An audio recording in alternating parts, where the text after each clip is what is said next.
갑자기 눈이 보이지 않았어요. 그래.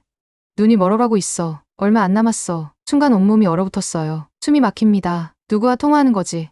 왜 내 상태를 그런 식으로 말하는 거지? 조심스럽게 침실 문 쪽으로 다가갔어요. 이제 준호의 실루엣이 희미하게 보였습니다. 그리고 그의 노트북 화면에 떠오른 숫자도요. 5억 원. 평범한 아침이었어요. 커피 향이 부엌에 가득했고 따스한 햇살이 작업실 창문을 통해 쏟아져 들어왔습니다. 저는 커피 한 모금을 마시며 미소 지었어요. 제 이름은 서연. 공간미학이라는 건축설계 회사의 CEO였죠. 작은 사무실에서 시작해 국내 최고의 회사로 키워낸 제 인생의 자랑이었습니다. 오늘도 힘내자. 혼잣말을 하며 설계도를 펼쳤어요. 제가 개발한 지속가능한 공간 구조 이론을 적용한 새 프로젝트였습니다. 형형색색의 선들이 종이 위에서 춤추는 것 같았죠. 그런데 갑자기 도면의 선들이 흐릿해지기 시작했어요. 심장이 쿵 내려앉았습니다. 이상하네. 눈을 비비며 다시 보았지만 상황은 나아지지 않았어요. 오히려 시야가 점점 더 흐려졌죠. 가슴이 쿵쾅거리기 시작했습니다. 공포가 온몸을 휘감았어요. 태연아. 목소리가 떨렸습니다. 남편 태연이 달려왔어요. 그의 얼굴이 걱정으로 일그러졌죠. 무슨 일이야?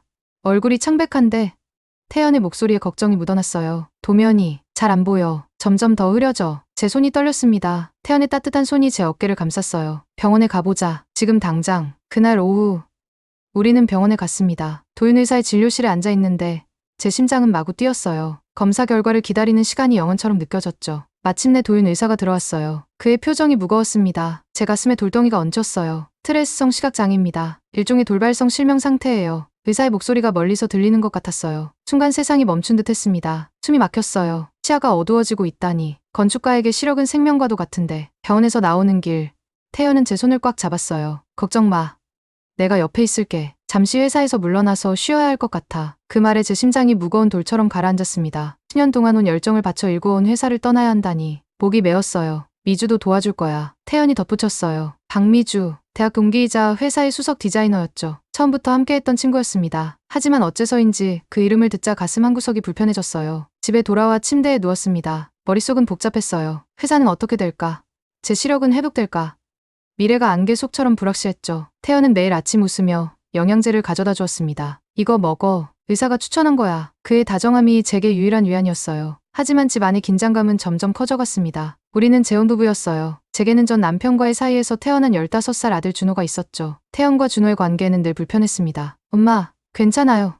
준호가 어느 날 조심스럽게 물었어요. 그 아이의 눈에 걱정이 같았습니다. 응, 괜찮아. 억지로 미소 지었지만 준호의 표정을 보니 제 거짓말이 들통난 것 같았어요. 태연 아저씨가 엄마한테 잘해요? 준호의 목소리가 떨렸습니다. 가슴이 찢어지는 것 같았어요. 아들은 새아빠를 여전히 아저씨라고 불렀습니다. 그리고 지금은 저를 걱정하고 있었죠. 물론이지. 태연이는 엄마에게 정말 잘해줘요. 하지만 말을 하는 순간 제 안에서 뭔가가 툭 하고 끊어지는 느낌이 들었어요. 왜일까요? 태연은 정말 다정했는데. 밤이 깊어갔습니다. 창문 너머로 도시의 불빛이 희미하게 보였어요. 곧 그마저도 보이지 않을까 두려웠습니다. 눈물이 볼을 타고 흘러내렸어요. 수년간의 노력이 헛되어지는 것만 같았습니다. 완전한 어둠 속에 갇힌 느낌이었어요. 하지만 그때는 몰랐죠. 진짜 어둠은 아직 오지 않았다는 것을. 어둠 속에서 지내던 어느 날 밤이었어요. 잠에서 깨어났을 때 뭔가 달라진 것을 느꼈습니다. 심장이 빠르게 뛰기 시작했어요. 이게 뭐지? 희미하게, 아주 희미하게 침실의 윤곽이 보이는 것 같았어요. 처음에는 착각인 줄 알았습니다. 손을 앞으로 내밀어 봤어요. 흐릿하지만 제 손가락이 보였습니다. 기쁨이 폭포수처럼 쏟아졌어요. 목이 메었습니다. 시력이 돌아오고 있었어요. 당장 태연에게 말하고 싶었죠. 그때 거실에서 태연의 목소리가 들렸습니다. 그래. 시력이 점점 나빠지고 있어. 얼마 안 남았어. 순간 온몸이 얼어붙었어요. 숨이 막혔습니다. 누구와 통화하는 거지? 내 상태를 왜 그런 식으로 말하는 거지? 의심의 칼날이 가슴을 찔렀어요. 이건 단순한 병이 아닐지도 모른다는 생각이 번개처럼 스쳤습니다. 조심스럽게 문을 열고 거실 쪽으로 다가갔어요. 이제 태연의 실루엣이 희미하게 보였습니다. 그리고 그의 노트북 화면에 떠오른 숫자도 보였어요. 7억 원. 그리고 글로벌 건축상 준비라는 파일명. 뭐지? 심장이 터질 것 같았어요. 태연의 통화 소리가 계속 들렸습니다. 미주야. 약물 계속 투여하고 있어. 이제 곧 회복 불가능한 상태가 될 거야. 미주. 제 친구이자 회사의 수석 디자이너인 박미주와 통화하는 거였나요? 믿을 수 없었어요. 두려움과 혼란이 뒤섞였습니다. 제 마음에 의심의 씨앗이 심어졌어요. 하지만 확신이 필요했습니다. 아무것도 모르는 척해야 했어요. 서둘러 침대로 돌아갔습니다. 심장이 미친 듯이 뛰었어요. 곧 태연의 발소리가 가까워졌습니다. 태연이 문을 열었어요. 부드러운 손길이 제 머리카락을 쓰다듬었습니다. 여보, 많이 힘들지? 그의 다정한 목소리가 이젠 얼음장처럼 차갑게 느껴졌어요. 응, 그냥 꿈을 꿨어. 목소리를 떨지 않으려고 애썼습니다. 태연이 방을 나간 후 제 머릿속은 폭풍우 속이었어요. 믿었던 사람들에게 배신당한 것일까? 정말 그런 끔찍한 일이 일어나고 있는 걸까? 매일 밤 태연이 깊이 잠든 후에 저는 조용히 움직였어요. 발소리를 죽이며 거실로 나갔습니다. 심장이 쿵쾅거렸어요. 들킨다면 모든 것이 끝이니까. 태연의 노트북이 테이블 위에 놓여 있었습니다. 떨리는 손으로 전원 버튼을 눌렀어요. 화면이 켜지고 비밀번호 창이 나타났습니다. 직감이 왔어요. 우리의 결혼기념일이 아닐까? 0317 3월 17일. 우리가 결혼한 날이었어요. 화면이 열렸습니다. 가슴이 철렁 내려앉았어요. 배신의 코드를 쓰면서 우리의 결혼을 비밀번호로 사용하다니. 폴더들을 빠르게 훑어봤습니다. 프로젝트 대체라는 폴더가 눈에 들어왔어요. 더블클릭하자 수많은 파일이 나타났습니다. 제 이론 논문, 설계 도면, 그리고 미주와의 이메일 교환 내용까지. 이럴 수가. 목이 메었어요. 문서 하나가 특히 눈에 띄었습니다. 약물 투여 계획이라는 제목이었어요. 파일을 열자 제가 복용 중인 영양제에 대한 상세 정보가 나왔습니다. 시신경 억제제, 복용량, 예상 효과까지 모두 계획되어 있었어요. 눈물이 볼을 타고 흘러내렸습니다. 가슴이 찢어지는 것 같았어요. 어떻게 이런 일이 가능할까? 사랑한다던 남편이 친구라고 믿었던 미주가. 왜, 대체 왜? 흐느끼는 소리가 새어나왔어요. 그때 복도에서 발소리가 들렸습니다. 태연이 일어난 거예요. 서둘러 노트북을 원래 상태로 되돌렸습니다. 하지만 증거가 필요했어요. USB를 꺼내 급하게 모든 파일을 복사했습니다. 손이 미친 듯이 떨렸어요. 완료되기까지 시간이 영원처럼 느껴졌습니다. 드디어 복사가 끝났어요. USB를 빼고 주머니에 넣은 후 부엌으로 달려갔습니다. 냉장고 문을 열어 마치 물을 마시려던 것처럼 행동했어요. 태연이 부엌에 들어왔습니다. 그의 눈이 의심스럽게 저를 훑었어요. 왜 일어났어? 태연의 목소리가 날카로웠습니다. 목이 말라서요. 물 좀 마시려고. 최대한 평범하게 들리도록 노력했어요. 태연의 입가에 미소가 번졌지만 그 눈은 차갑게 빛났습니다. 도와줄까? 그가 다가왔어요. 괜찮아요. 혼자 할 수 있어. 억지로 미소 지었습니다. 태연이 돌아간 후 양손으로 입을 막고 흐느꼈어요. 제 인생이 통째로 거짓말이었습니다. 하지만 이제 진실을 알았어요. 그리고 이 배신의 대가를 치르게 할 것입니다. 그날 밤 저는 결심했어요. 어둠 속에서 빛을 찾아내듯 이 배신 속에서도 길을 찾아낼 거라고. 다음 날 아침 저는 태연이 출근한 틈을 타 병원으로 향했어요. 가슴 속에는 분노와 배신감이 용암처럼 끓어올랐습니다. 손에는 제가 매일 복용하던 영양제가 담긴 작은 병을 꼭 쥐고 있었죠. 도윤 의사의 진료실에 들어서자 그가 놀란 얼굴로 저를 맞이했어요. 서연 씨, 혼자 오셨어요? 그의 목소리에 의아함이 묻어났습니다. 저는 억지로 미소를 지었어요. 네. 태연이 바빠서요. 그리고 비밀로 해주세요. 도윤의 눈썹이 의문으로 찡그려졌어요. 저는 떨리는 손으로 약병을 내밀었습니다. 이 약 분석해 주실 수 있나요? 제가 매일 복용하는 영양제인데. 도윤이 약병을 받아들었어요. 무슨 일 있으신가요? 순간 눈물이 차올랐지만 꾹 참았습니다. 그냥 확인하고 싶어요. 2시간 후 도윤의 표정은 창백해졌어요. 심장이 철렁 내려앉았습니다. 서연 씨, 이 약엔 시신경 억제제가 포함되어 있어요. 지속적으로 복용하면 시력 회복을 방해할 수 있습니다. 그 말을 듣는 순간 온몸에 전류가 흐르는 것 같았어요. 이제 의심은 확신이 되었습니다. 분노가 폭발했어요. 그런 목소리가 떨렸습니다. 손톱이 손바닥을 파고들었어요. 배신의 고통이 가슴을 찢어놓았습니다. 누가 이 약을 처방했죠? 도윤이 신박한 표정으로 물었어요. 깊게 숨을 들이쉬었습니다. 제 남편이요. 의사가 처방했다며. 도윤의 얼굴이 분노로 일그러졌어요. 이건 범죄입니다. 경찰에 신고해야 해요. 아직은 안 돼요. 제 목소리가 단단해졌습니다. 증거가 더 필요해요. 병원을 나와 택시를 타고 집으로 돌아오는 길. 머릿속은 복잡했어요. 태연과 미주가 제 지속 가능한 공간, 구조 이론을 가로채 국제 건축상을 노리고 있다는 사실이 믿기지 않았습니다. 집에 도착하자 준호가 학교에서 돌아와 있었어요. 아들의 얼굴을 보는 순간 가슴이 찢어지는 것 같았습니다. 이 아이에게 어떻게 말해야 할까? 엄마, 괜찮아요? 준호가 걱정스러운 눈빛으로 물었어요. 강한 척하려 했지만 갑자기 눈물이 왈칵 쏟아졌습니다. 준호가 놀라 달려와 안아주었어요. 엄마, 준호의 품에 안겨 한참을 울었습니다. 모든 것이 무너져 내리는 느낌이었어요. 태연 아저씨가 뭐 했어요? 준호의 목소리가 날카로워졌어요. 숨을 깊게 들이쉬었습니다. 아들에게 모든 것을 털어놓았어요. 치욕이 돌아오고 있다는 것, 태연과 미주의 배신, 약에 대한 진실까지. 준호의 얼굴이 분노로 붉어졌습니다. 제가 알았어요. 그 사람 눈빛이 이상했어요. 아들의 말에 가슴이 아팠어요. 어린아이가 어른보다 더 날카롭게 상황을 간파했다니. 준호야, 엄마가 할 일이 있어. 도와줄래? 준호가 결연한 표정으로 고개를 끄덕였어요. 네. 엄마, 다음 날 저는 국제 건축 포럼 관계자에게 연락했습니다. 곧 열릴 포럼에 특별 손님으로 초대해달라고 부탁했어요. 그들은 기꺼이 동의했습니다. 태연이 집에 돌아왔을 때 저는 약한 척했어요. 더 약해진 척, 더 무력한 척. 여보, 어떻게 지냈어? 태연이 다정한 목소리로 물었지만 이제 그 가면 뒤에 냉혹함이 보였습니다. 그냥 누워 있었어요. 힘없는 목소리로 대답했어요. 태연이 영양제를 내밀었습니다. 이거 먹어. 좀 나아질 거야. 손이 떨렸어요. 그 독약을 받아들면서도 웃어야 했으니까요. 하지만 이번엔 싱크대에 버렸습니다. 곧 열릴 국제 건축 포럼. 내가 대신 참석해줘. 제가 말했어요. 태연의 눈이 반짝였습니다. 그래.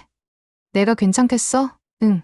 당신이 내 연구를 잘 발표해줬으면 해. 억지로 미소 지었어요. 태연이 다가와 저를 안았습니다. 그의 품이 이젠 뱀의 껍질처럼 차갑게 느껴졌어요. 프롬 전날 밤 모든 증거를 정리했습니다. USB에 담긴 파일들, 약물 분석 결과, 태연과 미주의 이메일, 모든 것이 준비되었어요. 거울 앞에 섰습니다. 창백한 얼굴, 지친 눈. 하지만 눈빛만은 결연했어요. 분노와 결의가 타올랐습니다. 이제 끝내야 할 시간이야. 심장이 터질 듯이 뛰었어요. 복수의 시간이 다가오고 있었습니다. 제 인생을 무너뜨린 사람들에게 정의의 심판을 내릴 순간이 법정 안은 숨막힐 듯 조용했어요. 판사가 입을 열기를 기다리며 저는 손가락을 꼭 마주 잡았습니다. 심장이 쿵쿵 뛰었어요. 마침내 그 순간이 왔습니다. 피고인 김태연, 박미주에게 각각 기업 비밀 유출, 사기, 약물 투여 혐의로 징역 4년을 선고합니다. 판사의 망치 소리가 법정에 울려 퍼졌어요. 가슴이 쿵 내려앉았습니다. 끝났어요. 정의가 실현된 순간이었습니다. 태연은 마지막으로 저를 바라봤어요. 그의 눈에는 후회와 원망이 뒤섞여 있었습니다. 미주는 고개를 푹 숙인 채 느끼고 있었어요. 한때 제 삶의 중심이었던 사람들이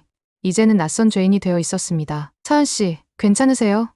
도윤 의사가 제 어깨를 살며시 두드렸어요. 고개를 끄덕였지만 마음은 복잡했습니다. 승리했지만 왜 이렇게 공허한 걸까요? 회사로 돌아가는 길, 저는 창밖을 바라봤어요. 봄비가 내리고 있었습니다. 한 방울 한 방울이 유리창에 부딪히며 흘러내렸어요. 마치 제 눈물 같았습니다. 사무실 문을 열자 모든 직원들이 일제히 일어났어요. 박수 소리가 울려 퍼졌습니다. 감동의 눈물이 흘렀어요. 대표님, 돌아오신 것을 환영합니다. 하 부장이 밝게 웃으며 말했어요. 직원들의 표정에서 존경과 위로가 느껴졌지만 제 마음은 여전히 무거웠습니다. 10년간 함께 일궈온 회사였지만 이제는 모든 것이 낯설게 느껴졌어요. 회의실에 팀장들을 모았습니다. 떨리는 손으로 화이트보드에 리셋이라고 썼어요. 오늘부터 모든 설계를 재검토합니다. 제 목소리가 흔들렸어요. 구조, 안전성, 지속 가능성, 모든 것을 처음부터 다시 설계할 거예요. 직원들 사이에서 작은 동요가 일었지만 곧 모두가 고개를 끄덕였습니다. 대표님, 저희가 함께하겠습니다. 하 부장이 결연한 표정으로 말했어요. 그날부터 저는 밤낮 없이 일했습니다. 태연이 훼손했을지 모르는 설계를 다시 검토하고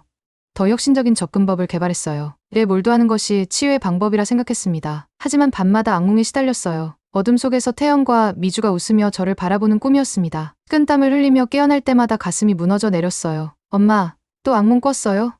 준호가 어느 날 아침 걱정스러운 눈빛으로 물었습니다. 아들의 성숙한 모습에 가슴이 아팠어요. 이런 모습을 보여주고 싶지 않았는데. 괜찮아.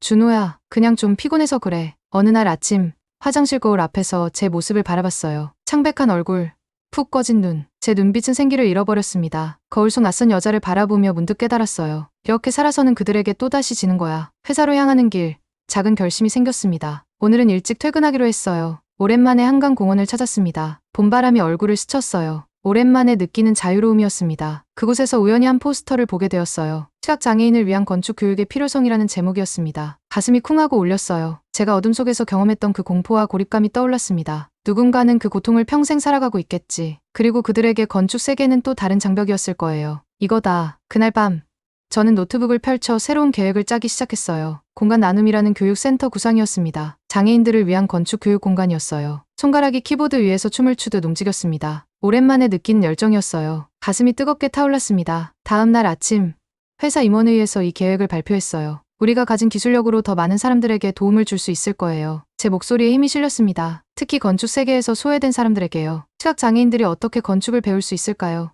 한 임원이 물었어요. 미소가 저절로 지어졌습니다. 촉각과 청각을 활용한 새로운 교육 방식을 개발할 거예요. 그들의 감각으로 공간을 느끼고 창조할 수 있게요. 임원들의 표정이 밝아졌어요. 오랜만에 보는 희망의 빛이었습니다. 그날 저녁, 준호와 함께 저녁을 먹으며 계획을 이야기했어요. 엄마, 정말 멋진 생각이에요.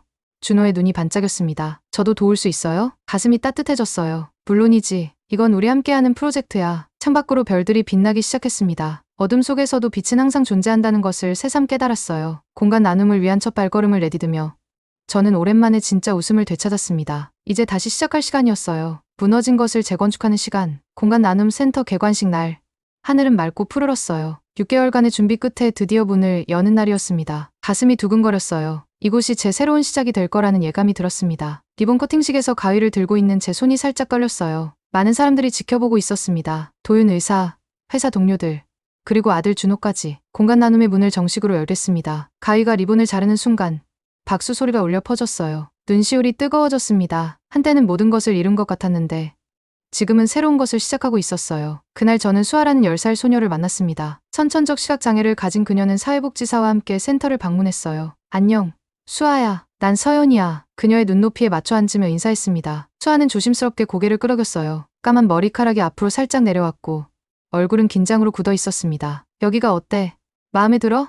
제 목소리가 따뜻하게 흘러나왔어요. 수아는 작은 목소리로 대답했습니다. 공간이 따뜻해요. 각 방마다 다른 느낌이 있어요. 그 말에 가슴이 따뜻해졌어요. 어린아이의 감각이 어쩜 그렇게 예민할 수 있을까? 놀라움이 일었습니다. 수아에게 특별히 제작된 촉각 건축 모형을 보여줬어요. 수아의 손가락이 모형 위를 움직이는 모습에 감탄했습니다. 그녀는 놀라운 속도로 공간 감각을 익혔어요. 몇 주 동안 수아를 가르치면서 저는 점점 그녀에게 끌렸습니다. 그녀의 호기심, 끈기, 그리고 밝은 태도가 제 마음을 사로잡았어요. 어느 날 준호가 제게 다가왔습니다. 평소와 달리 진지한 표정이었어요. 엄마, 수아가 우리 가족이 되면 어떨까요? 저는 놀라서 아들을 바라봤습니다. 심장이 빠르게 뛰었어요. 정말 그렇게 생각해? 준호는 고개를 끄덕였습니다. 눈빛이 결연했어요. 저도 누나가 생기면 좋을 것 같아요. 그리고 엄마가 수아와 함께 있을 때 가장 행복해 보여요. 제 눈에 눈물이 고였습니다. 아들의 성숙한 모습에 가슴이 벅차올랐어요. 수아의 보호시설을 방문한 후 결심했습니다. 손이 떨렸어요. 마음은 이미 정해져 있었지만 말을 꺼내는 것은 쉽지 않았습니다. 수아야, 우리 가족이 되어줄래? 말을 꺼내자마자 심장이 빠르게 뛰었어요. 너무 갑작스러운 제안이었을까? 하지만 수아의 표정이 환하게 밝아졌습니다. 정말요? 서연 선생님이 제 엄마가 되어주실 거예요.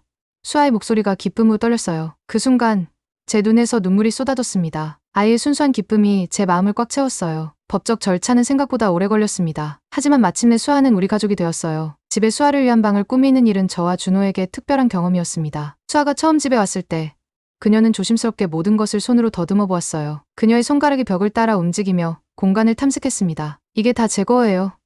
놀라운 목소리로 물었어요. 그럼, 수아야, 이제 여기가 내 집이야. 목소리가 떨렸습니다. 수아가 갑자기 달려와 안겼어요. 작은 몸이지만 그 포옹에는 큰 사랑이 담겨 있었습니다. 가슴이 벅차올랐어요. 마치 제 인생에 새로운 의미가 생긴 것 같았습니다. 2년 후, 12살이 된 수아는 전국 청소년 건축 디자인 대회에 참가했어요. 그녀의 촉각을 이용한 혁신적인 설계가 심사위원들을 감동시켰고 수아는 우승을 차지했습니다. 시상식에서 수아는 트로피를 들고 말했어요. 목소리가 맑고 당당했습니다. 기상은 제 어머니께 바칩니다. 저에게 손끝으로 세상을 설계하는 법을 가르쳐 주신 분이에요. 객석에서 저는 눈물을 흘렸어요. 자랑스러움과 감사함이 물결처럼 밀려왔습니다. 집으로 돌아오는 차 안에서 수아가 물었어요. 엄마, 행복해요? 잠시 생각했습니다. 과거의 아픔, 배신, 그리고 그 후의 모든 변화. 하지만 지금 이 순간만큼은 확실했어요. 응, 수아야, 엄마는 정말 행복해. 준호와 수아의 손을 각각 잡으며 미소 지었습니다. 따뜻함이 온몸을 감쌌어요. 때로는 건축처럼 인생도 재설계가 필요한 것 같아. 불안정한 구조를 발견하고 보수하고 더 견고한 공간을 만들어가는 거지. 수아가 환하게 웃었습니다. 그녀의 미소가 햇살처럼 빛났어요. 엄마, 난 엄마가 내 공간을 만들어줬어요. 그리고 엄마도 자신의 공간을 새로 지었고요. 창밖으로 서울의 밤 풍경이 보였습니다. 빌딩들의 불빛이 별처럼 반짝였어요. 문득 생각했습니다. 취역을 잃었을 때 오히려 더 넓은 세상을 보게 되었고 가족의 배신을 겪었을 때 진정한 가족의 의미를 발견했다고. 세 사람의 손이 서로를 단단히 잡고 있었어요. 그 손길에서 따뜻함이 전해졌습니다. 우리의 이야기는 이제 시작이었어요. 어둠 속에서 발견한 빛으로 새로운 공간을 설계해 나갈 것입니다.